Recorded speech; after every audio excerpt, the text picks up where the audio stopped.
Bismillahirrahmanirrahim. Assalamualaikum warahmatullahi wabarakatuh. Saya Rahmat Hartono, dosen di jurusan Teknik Mesin, Fakultas Teknik Universitas Pasundan. Pada kesempatan ini saya akan membahas tentang topik relay ladder logic dengan fokus pada relay ya. Pada dua pertemuan sebelumnya saya telah menjelaskan yang pertama adalah relay MY4N ya. Kemudian saya jelaskan di situ kaki-kaki fungsional relaynya. Kemudian saya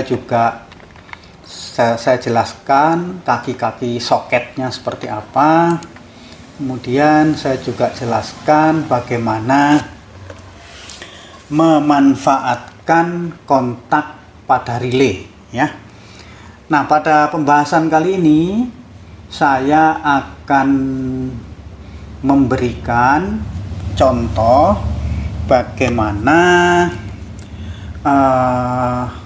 pengaruh sesaat ini dapat mengakibatkan pengaruh yang permanen pada suatu relay ya. Jadi kalau pada contoh-contoh sebelumnya itu relaynya saya tekan ya, saya tekan itu artinya ditekan terus, kemudian kondisinya ditahan, kemudian kalau dilepas ya dilepas ya.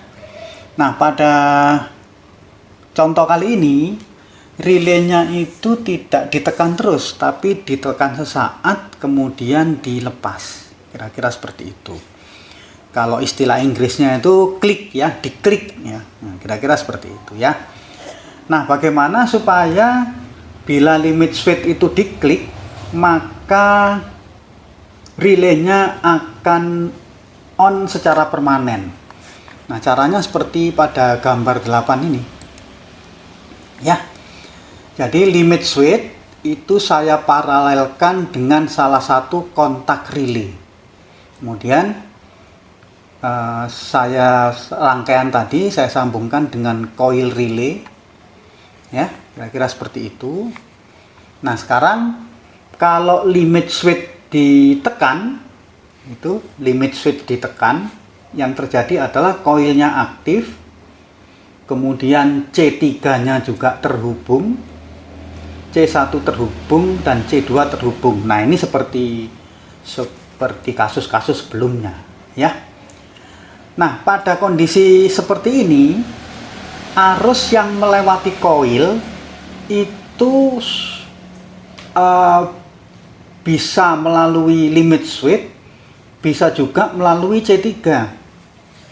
Nah, sekarang kalau limit switch-nya saya lepas, arus masih tetap mengalir melalui coil. Kenapa? Karena C3-nya terhubung gitu, ya. Nah, kalau seperti ini itu limit switch tadi itu fungsinya untuk mengaktifkan relay secara permanen. Kemudian bagaimana caranya supaya relaynya ini menjadi off, coilnya jadi off? Nggak bisa kalau seperti ini ya. Karena itu rangkaian di gambar 8 ini kita modifikasi ya. Jadi setelah rangkaian paralel limit switch dan C3 kemudian dihubungkan ke coil. Nah, sekarang kita modifikasi ya, seperti gambar 9. Seperti gambar 9. Jadi setelah limit switch dan C3 itu rangkaian tidak langsung disambungkan ke coil, tapi disambungkan dulu dengan satu limit switch lagi, tetapi kontaknya yang digunakan adalah kontak NC ya. Nah, mari kita ulang lagi penjelasan tadi. Jika LS1 ditekan ya, maka coil aktif. C3 terhubung, C1 terhubung, C2 dan C2 terhubung. Nah, kalau LS1 dilepas, koil masih tetap aktif karena arus mengalir melalui kontak C3NO yang terhubung tadi. Nah, sekarang bagaimana caranya supaya koil relaynya off? Supaya koil relaynya off, LS2 ditekan. Nah, kalau LS2 ditekan, akibatnya apa? Akibatnya kontak NC-LS2 akan putus sehingga koilnya tidak aktif ya, atau off. C3 jadi putus, C1 jadi putus, C2 jadi putus. Nah, sekarang kalau LS2 dilepas, ya karena C3-nya sudah putus, LS1 sudah putus, ya aliran arus yang melalui koil juga terputus. Kira-kira seperti itu, ya. Jadi di sini fungsinya adalah LS1 itu berfungsi untuk mengaktifkan relay secara permanen dengan diklik saja, tidak usah ditahan. Kemudian LS2 itu berfungsi untuk meng-off-kan relay secara permanen juga. Nah, tolong diingat, ini adalah dasar dari relay ladder logic. Itu dasarnya di sini ya. Jadi ada kontak LS1 ya, diparalelkan dengan salah satu kontak relay, kemudian diserikan dengan LS2 yang NC ya, kemudian disambungkan ke koil. Nah, itu adalah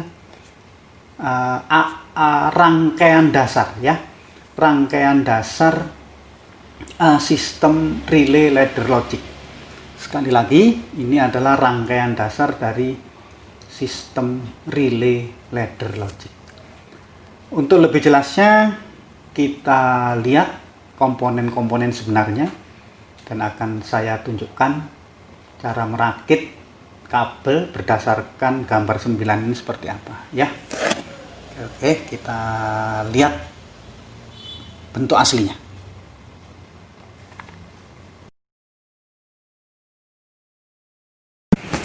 Nah, sekarang akan kita praktekkan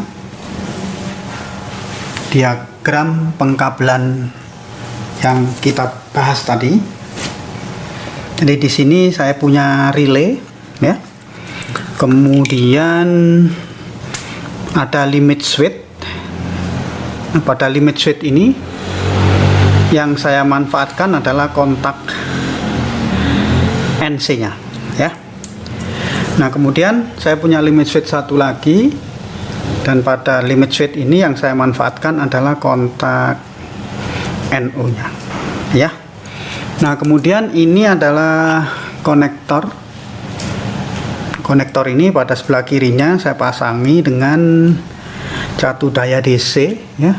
Ini plusnya, ini minusnya. Nah, kemudian di sini ini kan ada jumper nih, ada jumpernya saya aktifkan, di sini juga saya aktifkan. Artinya konektor segini ini nyambung semua. Ini juga ya.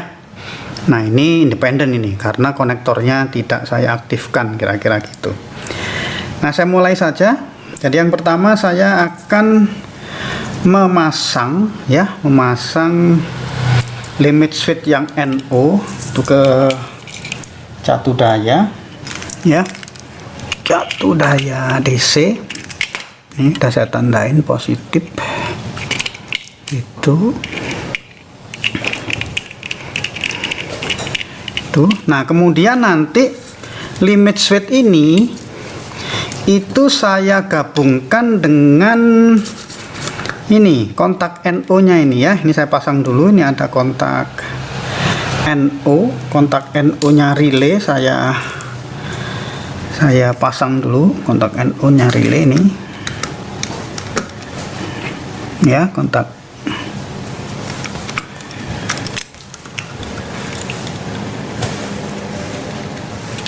Ini aja kontak NO relay.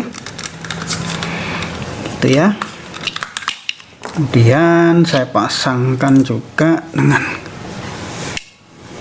Nah, tadi kan kontak NO relay kita paralelkan dengan limit switch kan, kira-kira gitu ya.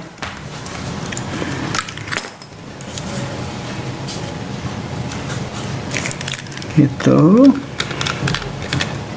Jadi nanti kita paralelkan seperti ini. Nah, ini kan limit switchnya. Kita paralelkan ke sini ya. Nah, ini kan supaya enak disambung saya pakai konektor, kira-kira gitu ya. Konektor ya udah, ini saya pasang ke konektor dulu. Jangan ke sini karena ini satu daya ya, yang sini. Konektor.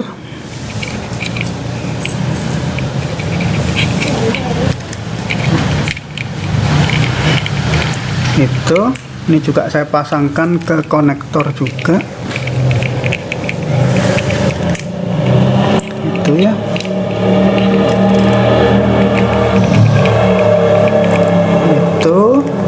Nah, ini kebetulan ini ke DC, ke satu daya DC ya, sudah saya pasangkan aja nih ke sini ya, saya pasangkan aja ke sini. Dicopot skunnya, jadi agak repot dikit itu ya.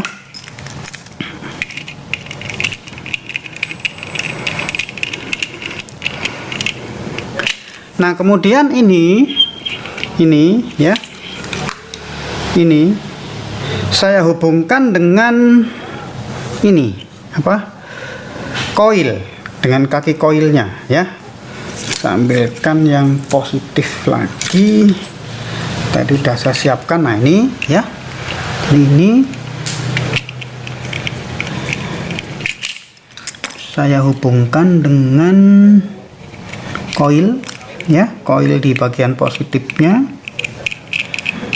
itu ya, koil di bagian positifnya. Nah, ini koil tuh ini koil positifnya. Saya buka aja dulu, atau ini saya copot ya, ini saya copot supaya kelihatan. Nah, ini koilnya, ini kan ada tanda kuningnya ini ya, ini koilnya itu.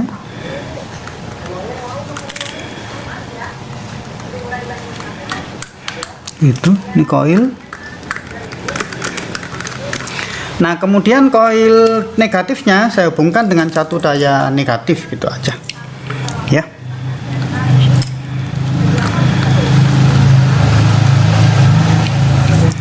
Kira-kira seperti ini gitu ya. Nah, ini saya sambungkan dengan negatifnya juga di sini. Oke. Jadi saya masih memanfaatkan satu limit switch. Nah, ini saya pasang lagi relaynya. Oh, kebalik ya. Oke, saya pasang lagi seperti ini ya. Nah, kemudian satu dayanya saya aktifkan.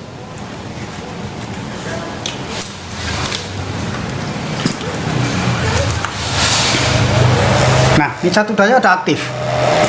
Nah, kalau sekarang ini saya tekan, nah relaynya kan nyala itu, relaynya nyala. Nah, jadi relay ini kenapa nyala? Karena ini terhubung nih ya, ini positif terhubung ke sini, ke koil, kemudian ke sini. Nah, karena ini relaynya aktif, maka kontak NO ini juga terhubung. Nah, jadi sekarang arus tuh lewat dua jalur nih ya. Arus tuh lewat dua jalur. Jadi bisa lewat limit switch, bisa juga lewat kontak NO ini. Nah, kalau ini saya lepas, nggak mati relaynya karena arus lewat sini. Gitu ya, arus lewat sini, itu ke koil ke sini. Nah, seperti itu. Nah, matinya ya satu dayanya harus dicabut gitu ya. Nah, ini kan nggak praktis sebenarnya kalau cara seperti ini. Nah, supaya praktis gimana? Nah, maka yang ke relay ini, nah yang ini saya putus nih, nggak langsung begini, Tapi saya ganti dengan limit switch, di mana kontak NC-nya yang akan kita manfaatkan ya. Jadi ini saya copot gitu aja. Ini saya copot supaya enak, supaya nggak terlalu ruwet ya. Kata Pak Jokowi kan ruwet. Nah, itu supaya nggak terlalu ruwet gitu ya. Nah, ini yang saya pakai adalah kontak NC-nya nih. Kontak NC. Nah, sekarang ini saya sambungkan aja ke sini. Sambungkan ini aja udah ruwet kan ini ya. Nah, kalau kalian sudah belajar ini, insya Allah nanti kalau belajar PLC itu akan mudah gitu ya. Makanya sengaja saya bikin sulit dulu ya. Kata orang kalau dipersulit bisa, kenapa harus dipermudah, kira-kira gitu ya. Nah, ini bercanda aja ini ya. Nah, ini saya masukkan ke sini gitu ya, gitu. Jadi kalau tadi dari rangkaian ini itu kan saya langsung ke sini pakai kabel. Nah, sekarang enggak. Sekarang saya pakai mana? Loh, kok ini? Bukan ini ya? Oh, salah. Oh, ini. Ya, nih. Ini mestinya kuning juga warnanya aja. Kalau tadi kan langsung, sekarang saya pakai ini limit switch ini, tapi yang NC. Ya. Nah, sekarang saya coba lagi. Ini saya pasang. Ini saya pasang, ya. Catu dayanya saya colokkan lagi. Itu. Aduh, ini yang kebetulan yang NC. Terpaksa harus di ini ya. Diginiin. Nyetrum lagi ini. Ya, nah ini kalau saya giniin nyala ya. Nah, tapi kalau ini saya klik mati, permanen matinya. Bisa giniin nyala lagi ya. Kalau ini saya mati gitu ya. Nah, ini nggak saya tekan, saya nggak nekan apapun. Kalau ini saya ini, nah kira-kira begitu. Jadi dengan rangkaian seperti gambar berapa tadi ya, saya lupa gambar berapa, maka limit switch-nya untuk mengaktifkan relay itu nggak perlu ditekan terus, tapi diklik gitu aja ya. Untuk matiinnya juga diklik gitu aja ya. Nah, kita masih punya 3 kontak nih yang belum kita pakai ya. Nah, sekarang kontak ini akan kita pakai apa? Kita lihat dulu penjelasannya, kemudian nanti akan kita praktekkan lagi ya, kira-kira begitu.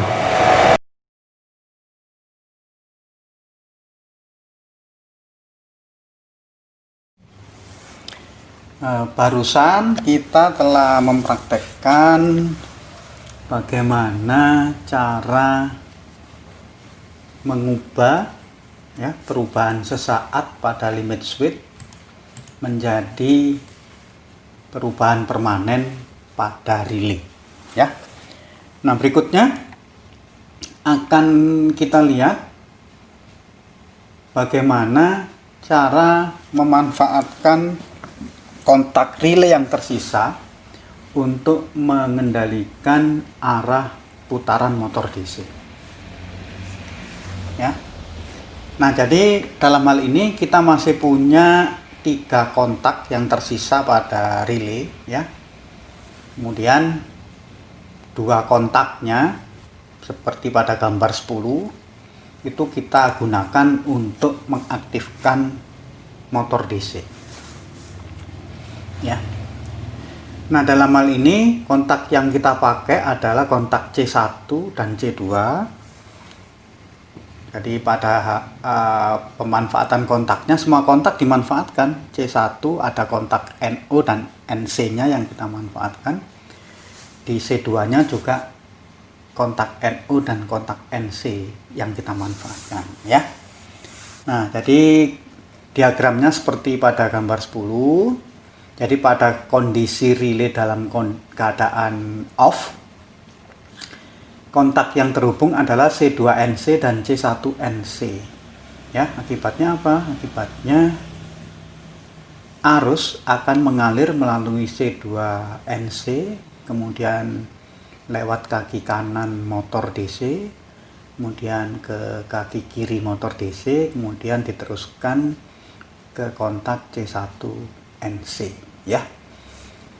Pada kasus ketika relaynya aktif, arus listrik akan mengalir melalui C1NO, kemudian ke kaki kiri motor DC, lanjut ke kaki kanan motor DC, dan kemudian mengalir melalui C2NO.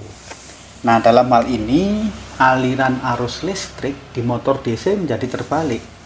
Yang asalnya dari kanan ke kiri, sekarang dari kiri ke kanan.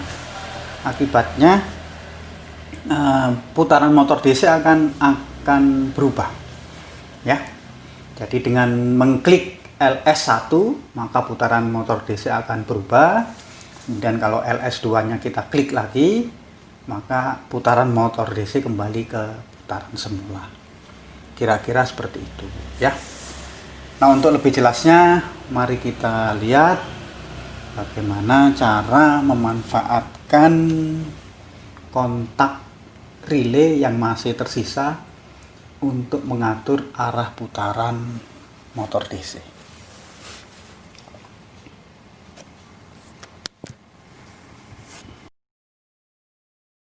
Oke. Nah, sekarang kita coba untuk memanfaatkan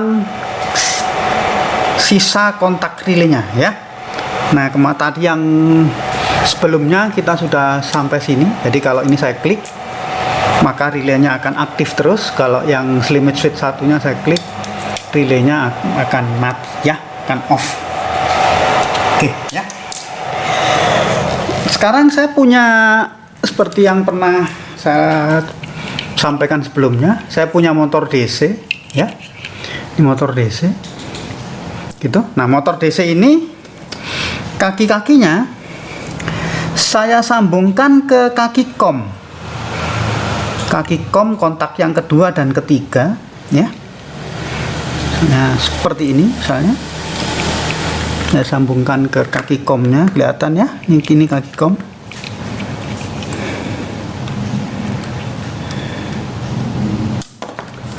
Gitu.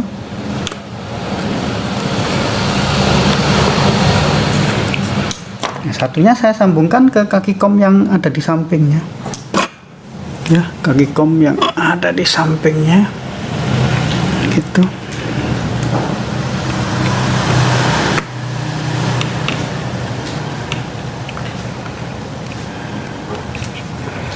Itu ya. Gitu. Nah, ini kaki motor DC-nya ini dan ini, ya, bukan yang bawah. Nah, saya sambungkan kaki komnya. Nah, kemudian ini kaki NO, ya. Ini kaki NO untuk kom yang ini, dan ini kaki NC-nya. Ini sama juga kaki NO untuk kom yang ini, dan ini NC-nya. Nah, sekarang kita selang-seling nih, ya. Jadi yang apa? Kontak yang kedua ini, itu kontak yang kedua, yang NC-nya saya sambungkan dengan apa? Ground, gitu ya. Bukan dengan ground, tapi NO-nya saya sambungkan dengan VCC. Nanti kira-kira seperti itu, ya, untuk kontak yang kedua. Nih, ya.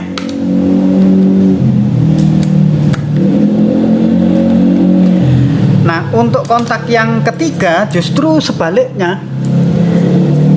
NO-nya saya pasangkan dengan ground, itu, ya.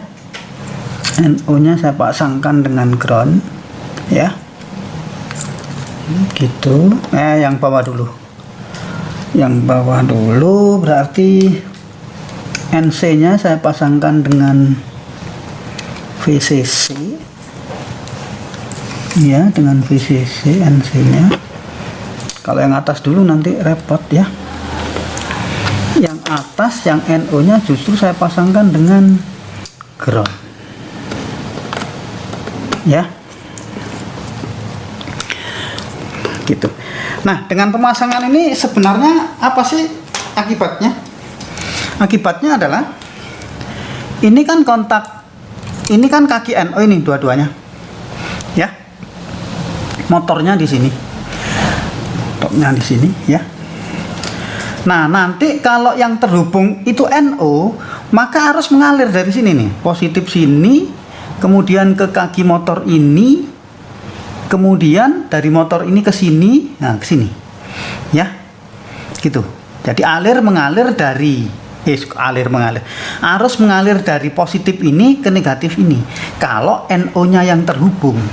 Nah, kalau NC-nya yang terhubung, justru ini. Kalau NC-nya yang terhubung ini nanti, gitu.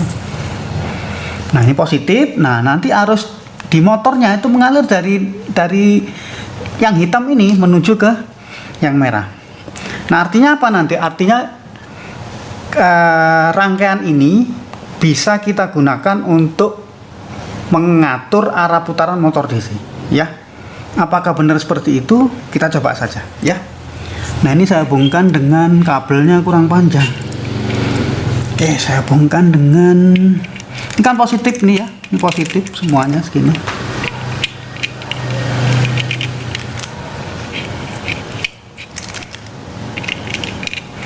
Jadi lain kali saya harus bikin kabel yang panjang, memang ini kurang panjang ya, kurang panjang kabelnya.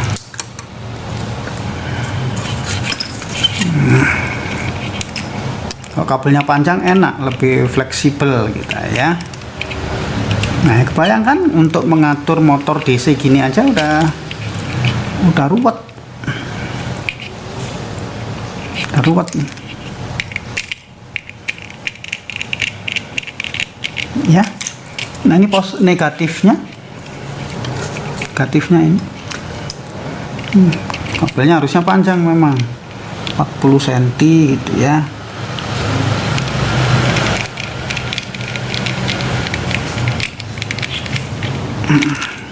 Ini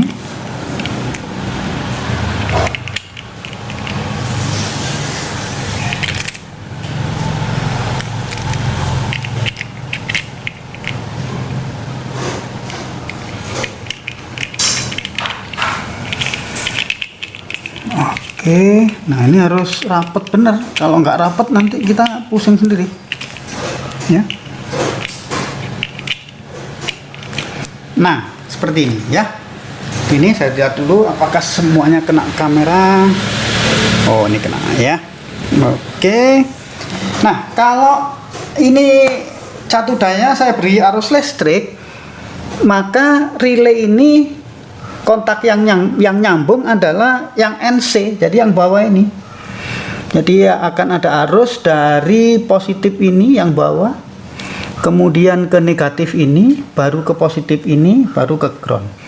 Kalau yang nyambung NC-nya. Kalau yang nyambung NO-nya, maka akan ada arus dari sini, justru sini menuju ke sini ke positif, kemudian ke motor ke negatif ya. Kita coba saja.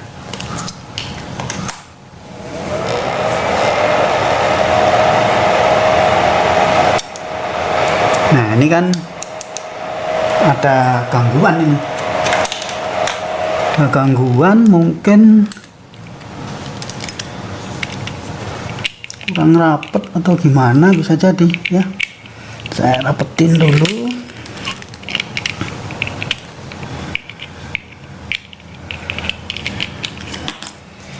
Coba lagi.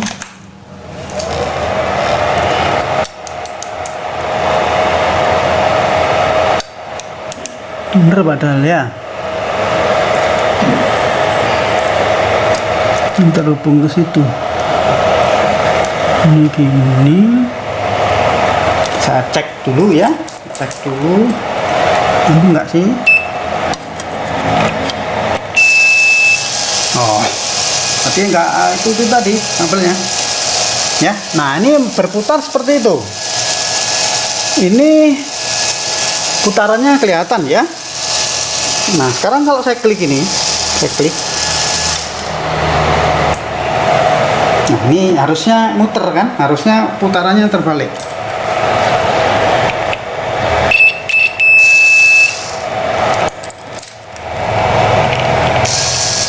Nah, enggak nyambung.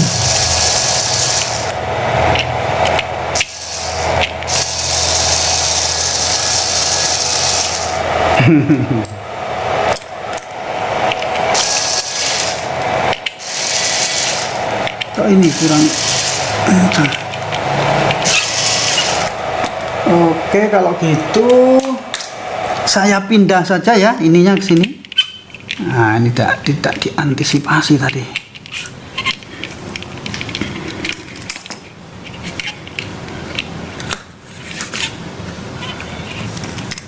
Saya pindah ke sini aja, saya yakin bahwa ini nyambung ya.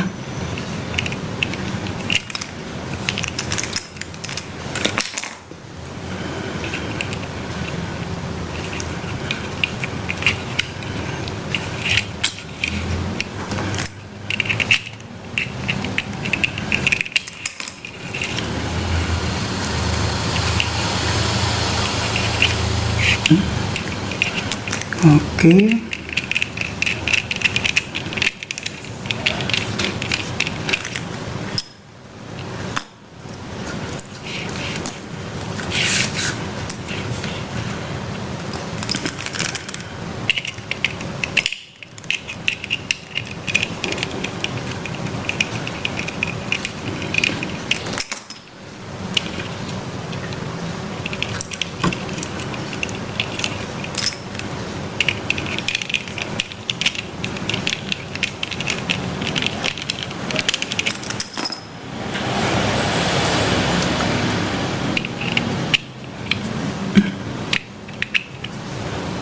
Oke, kita copot lagi.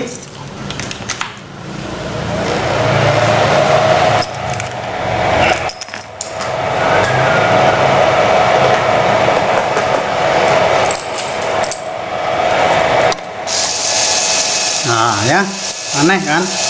Ini kelistrikan ya, harus gitu ya. Nah sekarang kalau ini saya klik, ya, ini saya klik, nah akan terbalik putarannya. Ya, kalau ini saya klik lagi, putarannya balik. Ya, kalau ini saya klik, gitu, ya. Gitu. Gitu. Bayang ya. Jadi jangan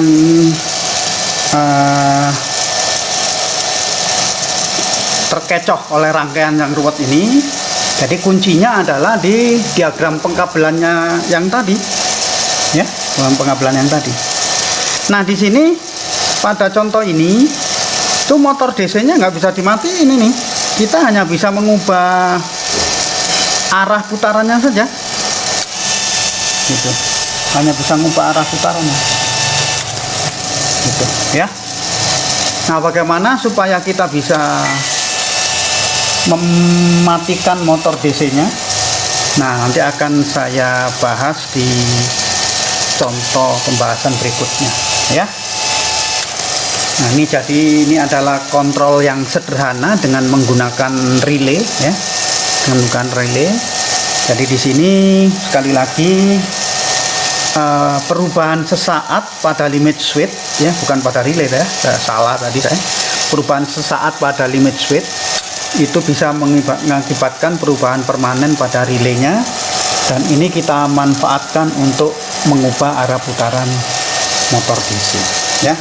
Nah dalam pengendalian nanti yang menyentuh relay itu bukan tangan kita ya tentunya ya, mungkin mekanisme dari peralatan mekanik yang akan kita kontrol. Jadi ketika ininya disentuh oleh mekanisme saat saja, maka arah putarannya beda. Itu pula kalau yang limit switch yang sebelah sini ya, kira-kira gitu. Oke, sampai di sini dulu. pembahasan kali ini. Mudah-mudahan tutorial ini bermanfaat. Wassalamualaikum warahmatullahi wabarakatuh.